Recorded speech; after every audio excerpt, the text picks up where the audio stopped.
By selling 44 metre of cloth Rakesh gain the cost price of 11 metre, the gain percentage is. বলছে 44 metre এর কাপড় বিক্রি করে রাকেশের 11 metre কাপড়ের ক্রয়মূল্যের সমান লাভ হয়, তাহলে গেইন পার্সেন্টেজ কত? কি বলেছে এইখানে? বলেছে গেইন বলেছে। গেইন কখন হবে? সবসময় মনে রাখতে হবে এসপি মাইনাস সিপি হলে গেইন হবে। তাহলে কি বলেছে?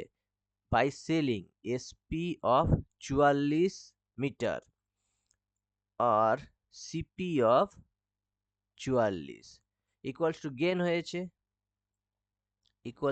হয়েছে। কত গেইন হয়েছে?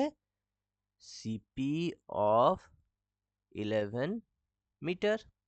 তাহলে এখানে আমরা লিখতে পারি SP of 44 equals to CP. এই 44টা ওই পাশে চলে গেল, তাহলে প্লাস সিপি অফ 55।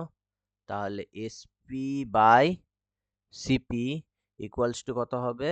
55/44। তাহলে এসপি 55, সিপি 44, তাহলে গেইন হচ্ছে, গেইন পার্সেন্টেজ কত? গেইন হলো 11/44 হচ্ছে সিপি ইন্টু 100। তাহলে 11 4 4 দিয়ে 25। তাহলে কত হলো? গেইন হচ্ছে 25%। ঠিক আছে, বোঝা গেল?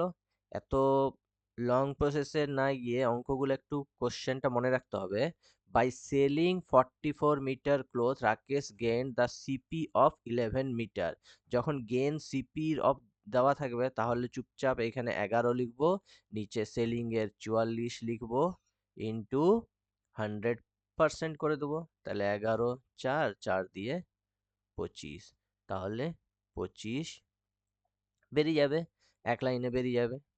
ঠিক আছে?